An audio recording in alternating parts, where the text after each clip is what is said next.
Hey everyone, Mary here. So we are continuing this topic of how to land a work from home position.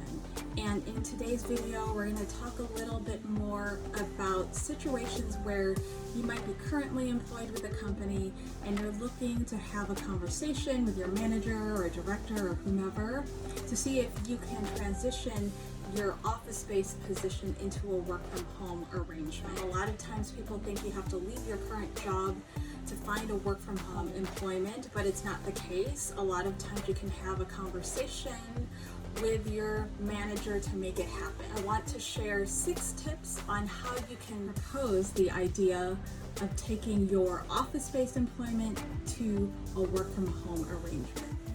Okay, so before we jump in, as always, please subscribe below and click the little bell so you won't miss any videos that we put on the channel. And I do plan to do another video on this very topic here this week, so make sure that you subscribe below so you don't miss out. When you're considering approaching your manager or supervisor, whomever, to see if you can take your current role and make it a work from home one, there are a few things that you want to consider. So before you actually announce it to them that this is your intention, I typically tell people that you really want to evaluate your work situation. You really want to look at your status as an employee at the company. Are you a good worker? Do you have that reputation? You know, are you someone who's reliable that typically management and your co-workers don't ever have to worry about? Do you get things done independently, not having to be prompted quite a bit by other people? That can even include whether or not you have a track record of completing projects on time or taking initiative to get things done. And that's really good, because this kind of move to a work from home situation involves independence, and you need to establish some history that shows that you will be a reliable worker. Typically, a lot of employers won't consider these things. You've been employed with a company for some time, and it kind of goes with the previous comment. They want to know what your patterns are, what your behaviors, if you're a new worker or if you just started like last week and you're asking for a work from home situation, it probably won't be taken seriously because people just don't know you. So if you're considering pitching your current employer for this situation, you want to ideally have, the track record and the time with the company, so at least they can feel comfortable in evaluating if this is going to be a workable situation. So another thing with evaluating your status is look at your current role. You need to take a look at it to consider if it's a role that could be done from home. This is really important because I think sometimes people make the idea of work from home, but it doesn't make, they haven't really connected the thoughts to the business argument. And one of the first steps is to look at the role that you're holding and if it can be done from, a location that is not in the office. If it does make sense, then great. Like, you're checking off the list of things to make this kind of conversation set up for success. But if you are, say, in a role where 90% of your responsibilities have to do with face-to-face interactions with customers coming in, and being that front person when people walk into the building, this is likely not going to be a successful proposal. If a majority of responsibilities and activities that you perform every day can be done from home, then that's a good indication. Check it off the list. Potential success for your proposal. Really do the research ahead of time. So when we say that, we mean you need to evaluate the current conditions in the office, for your job, for other jobs that might lend to the success for your proposal being accepted. You want to jot down your observations and any notes and helpful information about whether, this kind of work from home is in the culture at the company. It's probably not going to be something that's obvious. So you want to write the notes down. Are there positions that are work from home? What kind of roles are they? Have you noticed people aren't customer facing or client facing or being in a team and working together face to face? These are things that are really important to take note of. Your job that you're currently in, and really assess if it can be done from home. You know, you want to look at the actual responsibilities and see if it is something that can be performed outside of an office setting. Like, the location really doesn't matter. I've seen it with recruiters like myself. You know, you don't necessarily have to be in the office for some organizations because you're making phone calls or you're emailing. You know, if you're like myself, I'm not necessarily needing to meet face to face with people, but it is important for me to do a phone screen or a video interview. So it's not really requiring me to be physically in the office. So when it also comes to research, you also want to know, like, what are you going to need from an equipment standpoint and the setup to do your role effectively. And if it's an easy setup situation where it won't require a lot of expense or a lot of additional work to get you set up at home, that's even better. Beyond just having a laptop or computer and an internet access, you're probably gonna need to check and know more about the requirements to do business work at home. They need to work on the servers, or at least in the environment at the office. And the only way to do that is if you use a virtual private network, and you need to make sure that you're set up for that at home. And if you're not, that you need to find out if it's easy. Be more open to accepting your proposal if it's not that much of a hassle and a lot of work to get you set up at home. So you want to make sure that you have a good understanding of what's needed to have you do your job day to day. Okay, so once you've done these first two steps, the next thing that you want to do is you're going to want to come up with the actual proposal. So, you know, it's really a document that outlines very important things that you're wanting to cover with your manager or whomever is making that decision. It's a good idea to actually just capture these points, which we'll go over in a second, on paper, not just because you're going to eventually give that to your employer to evaluate and make a decision and it's part of the documentation, but also so that you're really familiar with the talking points. It's recommended that you actually talk to those people to see if it's even possible.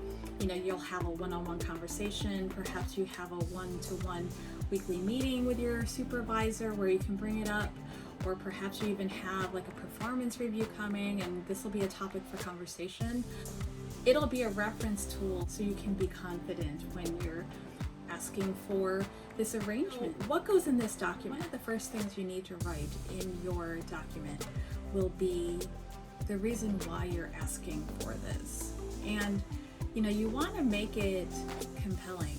You don't want to just be like, well, I think I deserve it and I've, you know, worked here this long and I need to be doing it. So with that said, describing the reason why, you know, you could include things like, you know, there might be a life change which would allow it to be better for you to work from home, or at least the flexibility to do so. You know, life happens and they have to, you know, take care of an ailing parent, or, you know, there are specific things with concerns around their children or what have you that would require them to be situated more at home to help account for certain things. Even if you've been a great worker and you have an excellent track record, you still need a reason for asking for this change.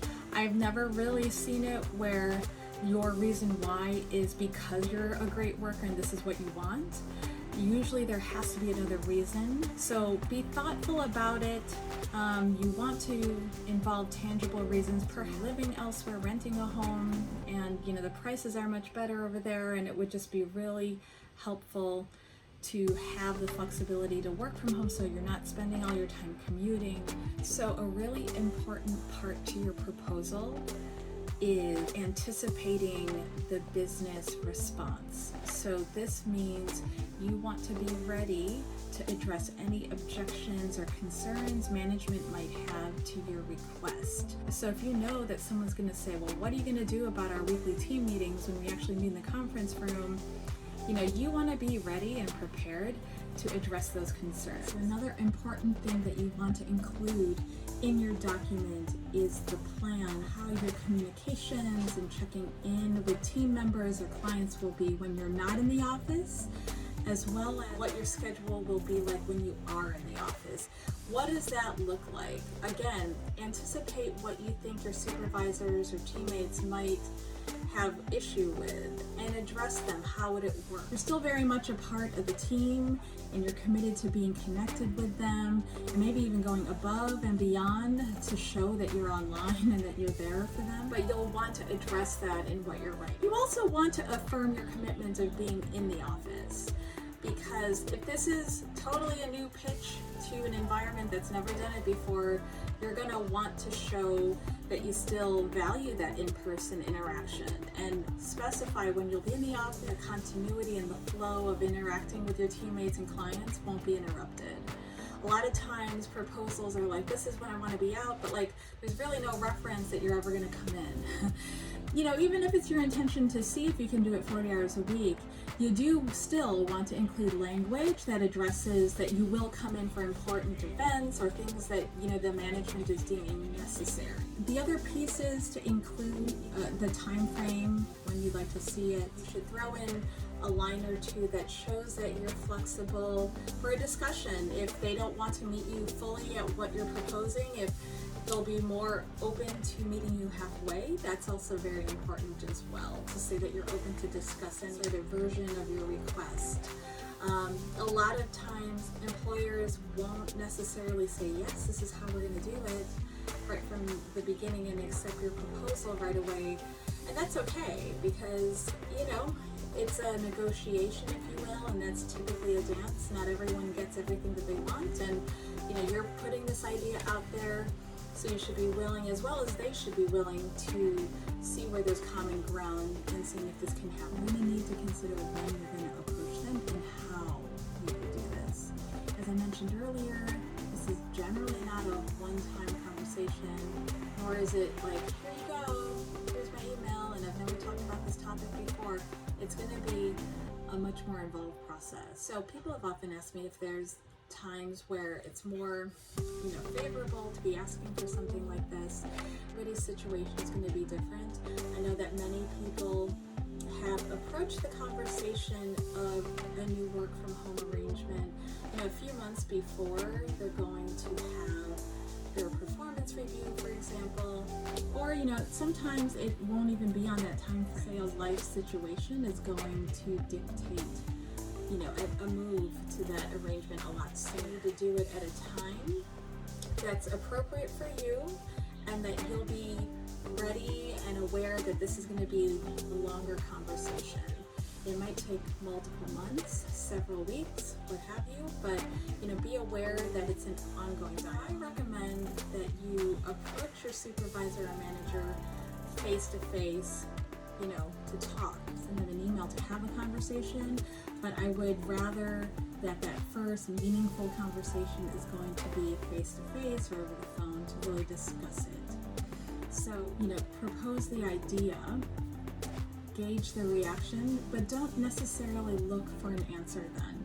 You know, you want to give them the opportunity to think about it, digest it, and then also for you to follow up with something written. And you want to say that to them because it will show that you are serious. Like, this is just not a fly-by-night idea that you have really been thinking about it thoughtfully and that you want to present it to them. You will follow up and tell them that you have something written out. Give them time to read it and consider.